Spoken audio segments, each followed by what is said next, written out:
Hi, everybody. Welcome back to Into the Storm with John Zemel. As always, I'm your host, John Zemel. Now, our longtime viewers might notice some more changes to the set this week. 2 weeks ago, we had no plants up here. Last week, we had this plant, and now I'm in the jungle. And you might be thinking, "Whoa, this is too many plants too soon," but we don't move on your time. You know what I mean? We were ready to be a two-plant kind of show, and so we stepped up and we got it done. Next week, you might not see any plants. That painting might be gone. You might see a goddamn Monet up there. But we'll keep it moving, keep you guessing. You never know what kind of set we'll have week after week. Enough about me. This week is an amazing week. We have so many good fights to talk about. This last weekend was some real heavy hitting stuff. And I have some awesome guests here to talk about it. Without further ado, our first guests is Hannah Rankin. She fought in a fight that might have gone under the radar this weekend because of all the other big fights that we had to deal with, but had the pleasure of watching. She fought Savannah Marshall. Let's bring her on and talk about that fight. And without further ado, Hannah Rankin, everybody. You know, it always takes a second. This is my favorite part of the show, man. Hi, Hannah. Hello. Hello. How are you? How's it going? Yeah, I'm good. How are you? Well. I'm glad to hear it. You fought Halloween weekend this last weekend. You fought Savannah Marshall. It didn't go your way. It ended up in a stoppage in the 7th round. But can you tell me how you're feeling? I'm feeling fine. Just recovering, and I burst my eardrum in the fight. So and I need to get some stitches for a hematoma. So I got them taken out the other day. So everything a little bit better now. Just going to be resting and recovering, and then get back to it again soon. That's the spirit. That's the spirit. Can you tell us a little bit about how that fight went? Can you recap it from your point of view?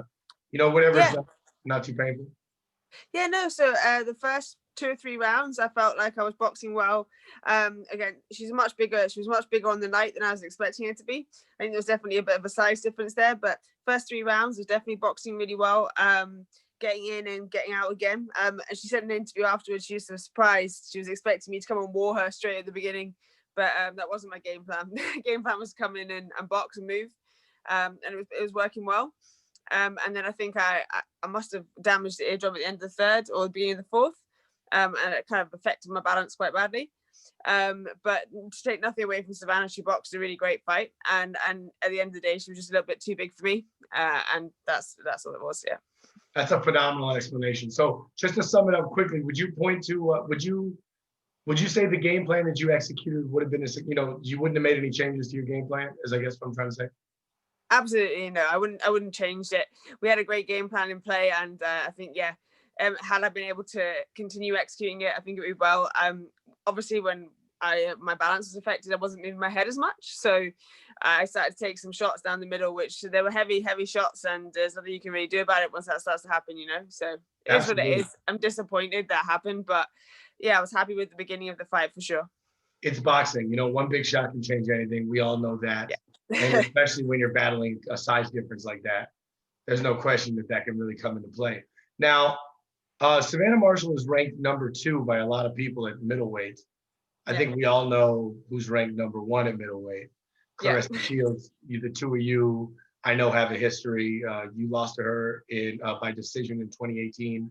And if I've heard correctly, you guys spar together a lot, and you're close outside of me as well. Yeah, we're good friends. We have the same promoter, Sunita Promotions, the same manager, Mark Taffet. So since the fight, we've sparred a lot. We work together, and we actually have quite a lot in common. Same sort of drive and focus and things like that. Yeah. So actually, for somebody that I really didn't like before the fight, we get on really well now. Well, that's awesome. Yeah, it's hard to like someone you're about to fight. I mean, that's never easy. But I guess, and this isn't going to be easy either, and this is not an easy question, but you knew it was coming. Given that you fought both, one a lot more in the ring, but one much more recently, how do you see a fight between the two of them going? I mean, they're the top 2 fighters in middleweight in a lot of people's minds. So I'm going to reserve my judgment on the outcome of the fight. having just fought Savannah and obviously Carissa being my best friend. But I think it's going to be a fantastic fight for fans to watch because they both do loads of different things really, really well. They've got completely different styles and they're both bringing something different to the fight. And I for one, can't wait to see the fight myself. I think it's going to be brilliant. I love that. And that's perfectly understandable. I probably would be doing the exact same. Now, I got a question for you outside of that fight. I usually announce fighters on here by their nickname, but I've scoured the entire internet. BoxRec and Wikipedia usually have 10 different nicknames for every fighter, and most of them that they've never heard of. But you have no nickname, man. Do you have a nickname that you're hiding, or? I do, yeah. Sometimes it's announced, sometimes it's not. It goes down as the Classical Warrior. It was given to me right at the beginning. It's to do with the fact that I'm a classical musician. So it was kind of, it was given to me at the beginning by a good friend of mine. So yeah, sometimes it gets announced and sometimes it doesn't. Well, that's awesome. I don't know why it wouldn't be. Like I said, Wikipedia and BoxRec are usually, they're on the spot with the nicknames. I was surprised, and everyone has a nickname. So I was like, we gotta get to the bottom of this right away. Yeah. We had a prospect fighter on here the other week. I think she was 4-0. But being that you've been in this game for a while, you're in many ways a veteran. Do you have any advice for young fighters, especially young female fighters, getting into this game? Is there something maybe you wish you'd known before that you know now? What advice would you give to a young fighter? I think I would probably say it's really important that you get a strong team around you. I think that's something that I've had right from the very beginning. My team have always been like the backbone for me. They're always there. And my coach especially is like always guiding me the best possible way. I know that every single person that's in my team has been with me right from the very beginning to where I am now. And I think that I take strength from that and the fact that they're always there to kind of give me good advice and push me when I need to be pushed, and put me in the right position. So yeah, so get a really good team around you. Also, do not go by people's records in the women's game. That will not do you any favors. Lots of girls go between the weights all the time, and it means that we take fights that aren't necessarily like we don't necessarily going to win, but you've stepped up a weight class or you've gone down a weight class or something like that. So also girls come into boxing from other martial arts, so they might have like a big kickboxing background, so you might be getting in with someone that you think's like 2-0, but actually they've had like 300 kickboxing fights or something. So you should always really check out their background and don't go on people's records at all in the women's game.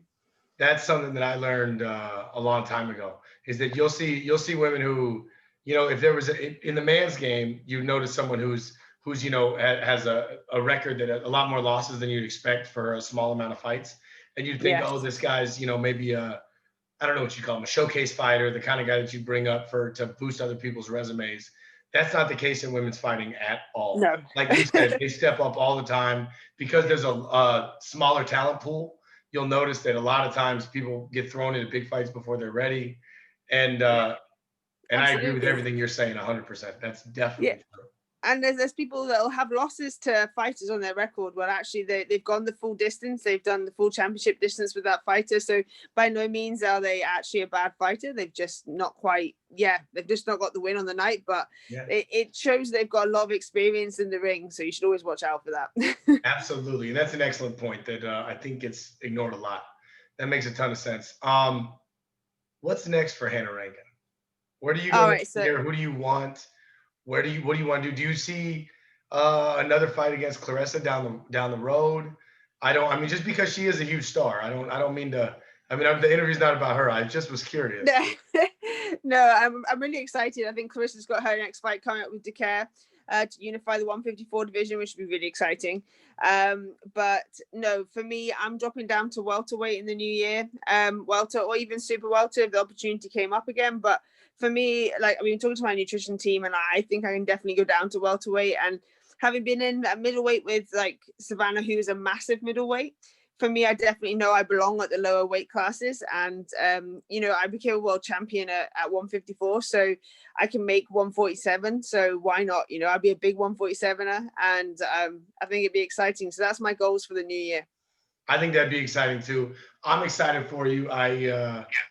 I know everybody is, and we'll be watching your career with great interest.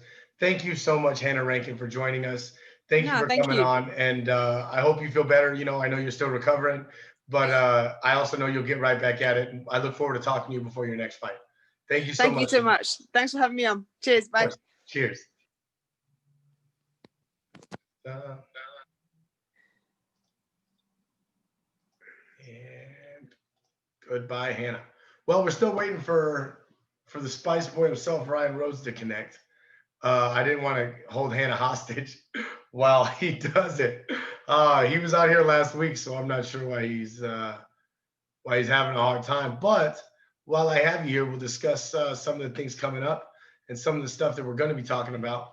We had three huge fights this weekend. We had Naoya Inoue fighting against Jason Maloney, the Australian.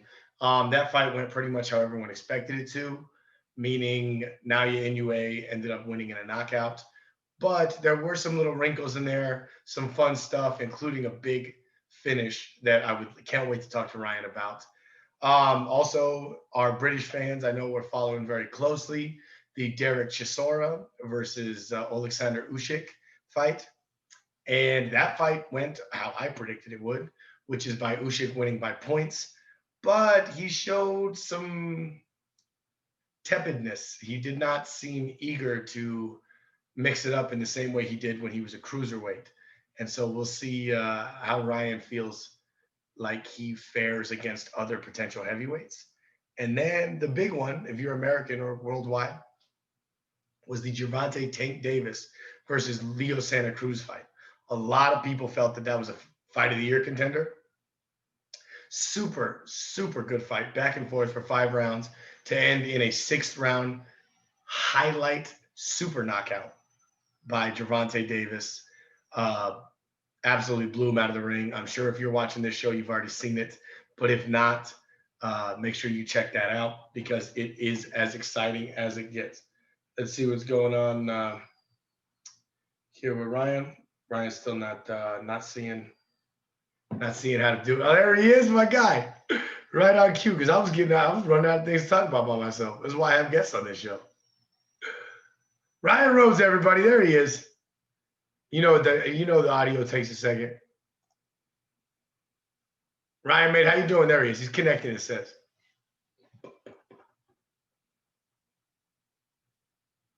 Ryan? There he is. Here I am. There's my guy, the shadowy figure. How you doing, mate?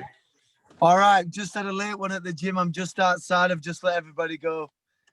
All the pros have just left, so yeah, just had a late one with the guys. How was that?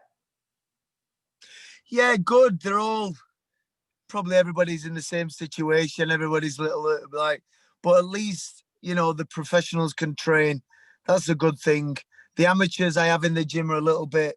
They're gutted, but there's nothing we can do. Yeah, I was curious. So, I mean, what's I guess we could take a few minutes to talk about that because I haven't had anybody on since the shutdowns in England have happened. yeah. What's that like for the boxing world? I mean, that's the world we talk about. Yeah, I mean, it's crazy. I mean, my fighters aren't fortunate enough to have to be promoted by the big promoters such as like your MTK, your Mike Truman and your Frank Warren. So my guys are waiting for small hole shows to get going again. So at the minute they're in the gym all the time. They're just ticking over. If that phone call rings, they only need a couple of weeks notice, and that's where they are. My gym is not just a professional gym; it's an amateur gym, and it's a gym for the public. So I have around 200 members in my gym. So when we shut down the last day, which was Wednesday, it was like we were saying goodbye again. It was crazy, because obviously we said goodbye in March. They only said it was for probably a couple of weeks in March, and it ended up being nearly 4 months. I remember. So Same thing yeah, here. so I mean they've given us 4 weeks on this one. I just hope it's not longer than that because so many people need gyms in their life, not just for the fitness, but honestly for the mental health. It's that bit of getaway for some people I could where, not agree more. when they have got troubles and when they have got stresses in their normal life, that gym my gym especially, it's a family gym, and people come and, I have some deep conversation with some of my members about what's going on in their personal life, and I love talking to people like that just to try and put a different spin on it for them. That makes perfect sense to me. That's crazy, man. And like as far as your pros go, that's what the saying they say, if you stay ready, you don't have to get ready. And I Yeah. guess that's a good thing. As long as you're always in the gym, always working, then you never have to worry about falling too far behind. Because we've seen how many of these fighters have we seen since COVID hit that have really put on. I mean, Jared Hurd looks like he's about to fight heavyweight next. I mean, there's guys Yeah.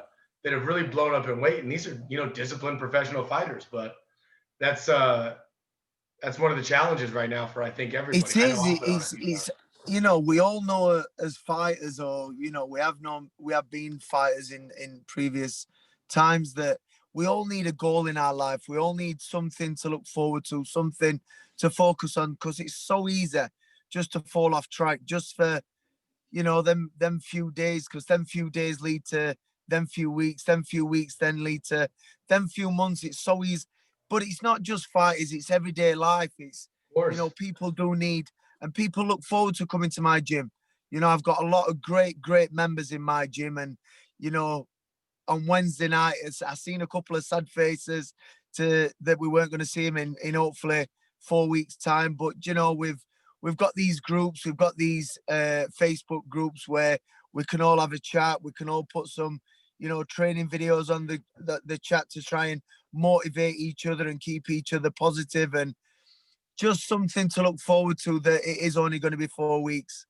I So completely hopefully. understand that, mate. Honestly, I had to build a home gym in my house because otherwise and obviously you lose the community aspect. We all know how big that is, but Yeah. if you don't have that outlet physically, then you might be lost. I know I would be. I need that even with the weight I've gained. I've still needed to have that physical outlet. Just otherwise you go Yeah. crazy.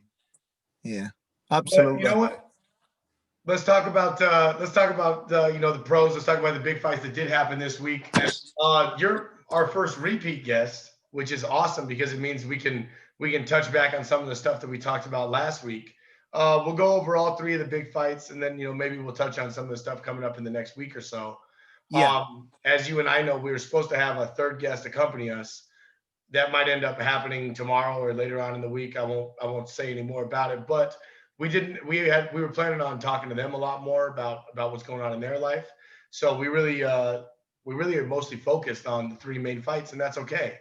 We'll do it like two prelims and a main event. And because you're the guest of Yeah. honor, I'll do your favorite fight last week, Usyk Chisora, as the main event. But I'll start with the first prelim. Let's talk Inoue. Let's talk Inoue versus Maloney. Um, I had you on this last week. I think you said anything after fourth or fifth round would feel like a disappointment. I Yeah. had Paul Butler on the week before, who is a top five bantamweight in the world, and he Yeah. said he expected it to go down at least in the first two. Yeah. Did you see a seventh round knockout? Actually, watching that fight, did it come off disappointing to you? No, to be fair, not really, because he dominated the full fight anyway. Mm. There were, you've got to give Maloney the credit where credit is due. You just knew that it was about to happen and when it was about to happen. But fair play to Maloney. He boxed, he got out of the way, he took some big shots. He took some big shots. The one thing what we can all tell is, with no crowd, is how hard these punches are, because you can hear them on TV. Yeah, that's pretty. And Inoue is a dynamite in both hands. And even though it went past the 4 rounds, they were, than what I said, it would have been a disappointment. There was no disappointment. He dominated the fight from round 1 to round 7, and Maloney did well up until them two crashing knockdowns, and it was all over from there. But it was just a matter of time before that happened. Ryan, I feel the exact same way. I would have told you the exact same thing. That anything into the second half of the fight, I would have viewed as a disappointment ahead of time. But then, as the fight was going off, there was nothing disappointing about it. However, I did notice he seemed a little bit less ready to take punishment than he has in the past. And I wonder whether when he broke his orbital bone last fight against Donaire, whether he was a little more, I don't want to call it gun shy, but for lack of a better word, a little less willing to take shots and a little bit more. He felt he wanted to set up his punches a little more clearly and pick his shots as opposed to kind of just going in there with a little more. I don't want to call it reckless abandon, but Yeah. I think that's a clever fighter, though. I think that's a clever fighter, knowing that you've just come off with an injury like that. You don't want to be just going in crash bang, wallop like you have done your previous fights, because that's not just, it's not just a little cut over the eye and you can get stitches. That could be something seriously in the future. So he's used his brain there. He's not gone in. He's not looking to take shots, to give shots. He's not done that in this fight. He's used his brain. He's kept his feet in range and out of range, and use the diameter of the ring, which is a clever fighter. And I think that'll stand him in good stead, that knowing he hasn't just got to go into fights just to take shots, to give shots. In his future fights, he'll know that he doesn't have to stand in front of his opponent, take shots. He can box, he can move, because he's done it now, so he knows he can. absolutely. That's my point exactly. I think what we saw might be a different Inoue, but a better Inoue. Meaning, I would say the exact same, a better anyway, definitely. I agree. Absolutely. I agree. All right, now we have the Tank Davis fight, which I just want to point out, if you weren't on the show, would be the main event. It was the fight that garnered the most traction worldwide by a lot. Yeah. It had all the Google trends. It was the number one. The knockout was the number one video on YouTube for that night, worldwide. This was a huge fight. But as you're the guest of honor, we'll go ahead and slot that in at the second shot. Co-main, we'll call it. Co-main. The co-main. You said last week that if he blew him away, which I'm not saying he did, but you said if he blew him away, he would be considered on your top 10 pound for pound. Now, after seeing the competitive fight with the, highlight reel knockout, does he get pound for pound consideration from you from this fight? I would say yes, due to the knockout, when the first 3 rounds, I'm thinking to myself, wow, Leo Santa Cruz is well in this. He looked bigger, he looked stronger, he was pushing Tank on the back foot, and I'm thinking, wow, this could be an upset, this. And then all of a sudden, from round 4, probably round 3 onwards, Gervonta Davis started walking Leo Santa Cruz down, even catching shots in range on, he was getting hit with some good shots, but he wasn't phased by anything Leo Santa Cruz. The first 3 rounds was different, but it looked like Gervonta Davis was working Santa Cruz out. After round 3, it was Gervonta Davis's fight all the way. He had no respect for Leo Santa Cruz's power. He dominated him. He walked him down. He cut the ring down. Perfect display of a pound for pound fighter. Absolutely. And the knockout, that punch would have took out Usyk. That shot would have took out Usyk. It was timed perfect. Slip that backhand, come back with that left uppercut. Boom. Lights out. It was gorgeous. It was sweet to watch. He's amazing. I mean, it was. It really almost felt like when you watch the first 3 rounds, like you said, we talked about last week, how is he going to be able to deal with the pace that Leo Santa Cruz fights at? The work rate, yeah. And for him to be able to take those first 3 rounds, it almost felt like, and I don't want to make unfair comparisons here, but it almost felt like the way that when you used to see Floyd or when you see maybe Terrence Crawford, those guys that they take the first couple rounds to kind of download their opponent and begin to time them. It almost felt like he got that timing down.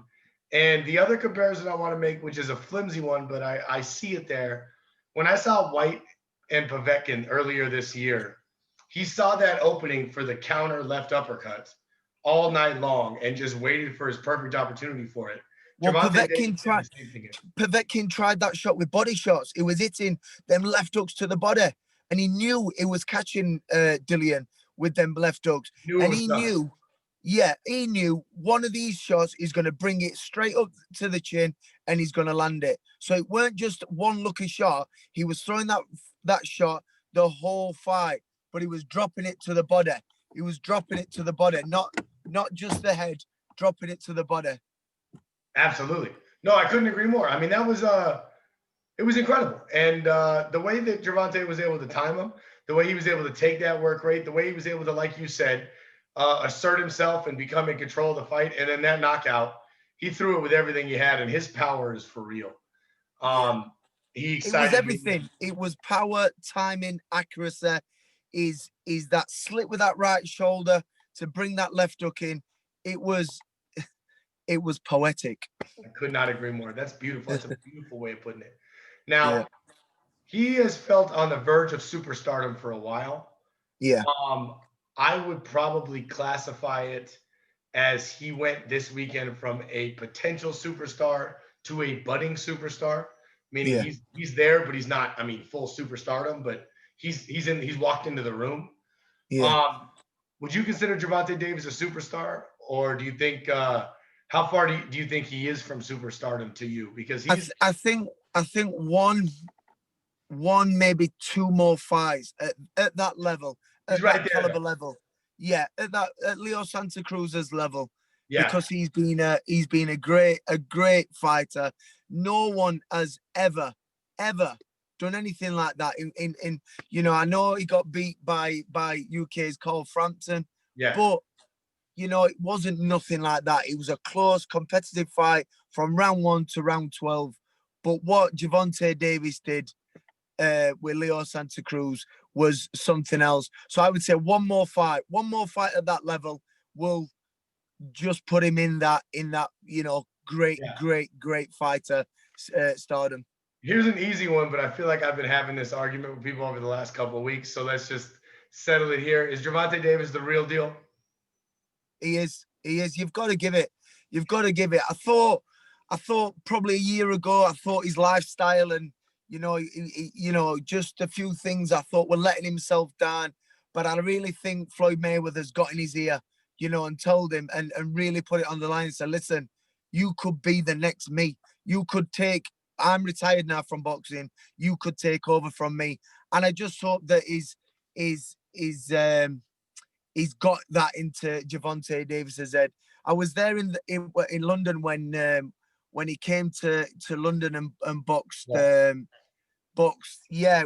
The UK lad Liam Walsh. I was there in that fight, and he was very brash. He was very arrogant. He was cocksure of himself, very, very matter of fact. And I just thought, yeah, you could be good, you. And here we are 3 years on. What is it? 3 years on. Yeah. And I'm saying, and now I'm convinced what I thought back then. Absolutely. I agree with everything you just said. All right, we'll move on to the main event, the heavyweight matchup. Alexander Usyk versus Derek Chisora. Yeah. Watching that fight, we had questions about whether or not Usyk could hang at heavyweight. We both agreed that if he lost to Chisora, that it's over and we can stop this conversation. Well, he didn't lose to Chisora. But I guess let's just leave it to you. How did this make you feel more or less confident in Usyk's ability to continue a career at heavyweight? Less. Absolutely less. I'm telling you. Listen, no disrespect to Derek Chisora. I love Derek Chisora. I've watched him. Me and him boxed on the same card a couple of times. He's 10th long.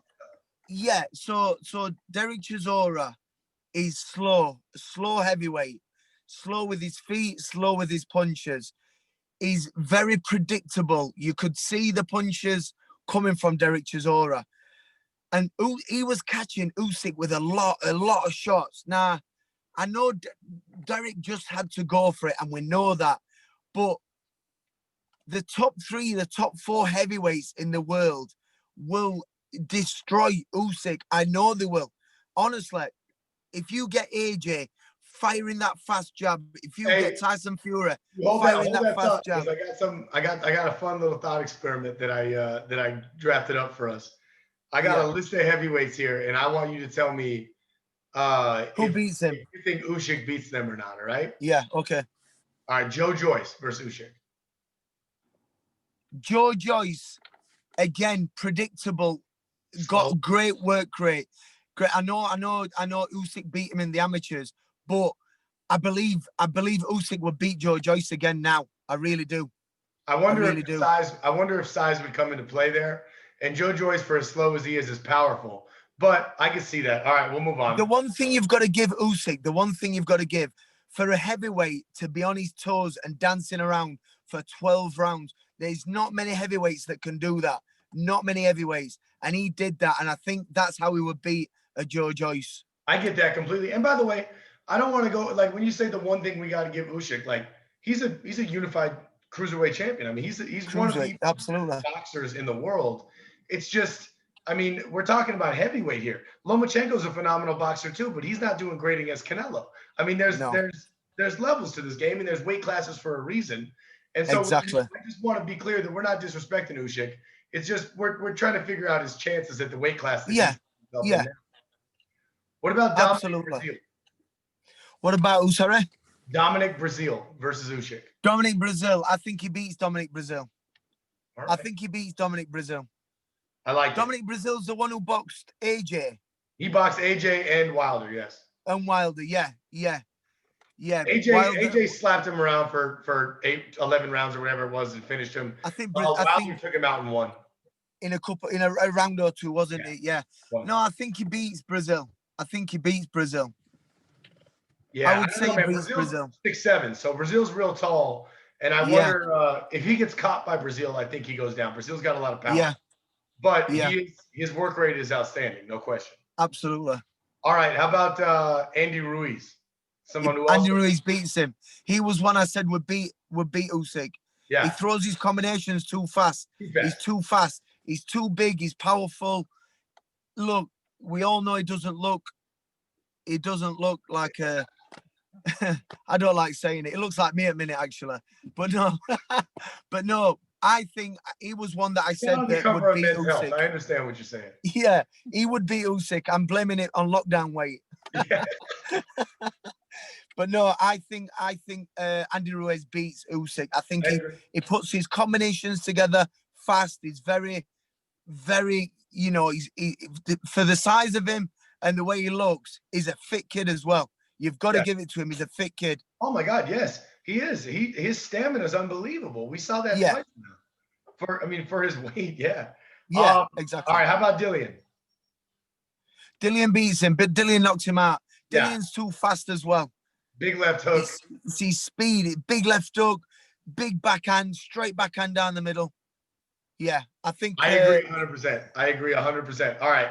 So then let's just ask this. Let's sum these up quickly. Wilder, AJ, Fury. Do you see any of them having a chance against, or Usyk having a chance against any of those three? No, not at all. Not at all. No, too big, too strong, too fast. I think that top five, and you could even throw Luis Ortiz or a lot of those other, top guys in there. I think they all. I agree with you 150%. I watched an interview the next day with Derek Chisora, and Derek Chisora said the exact same. If he fights Tyson Fury or AJ, they knock him out.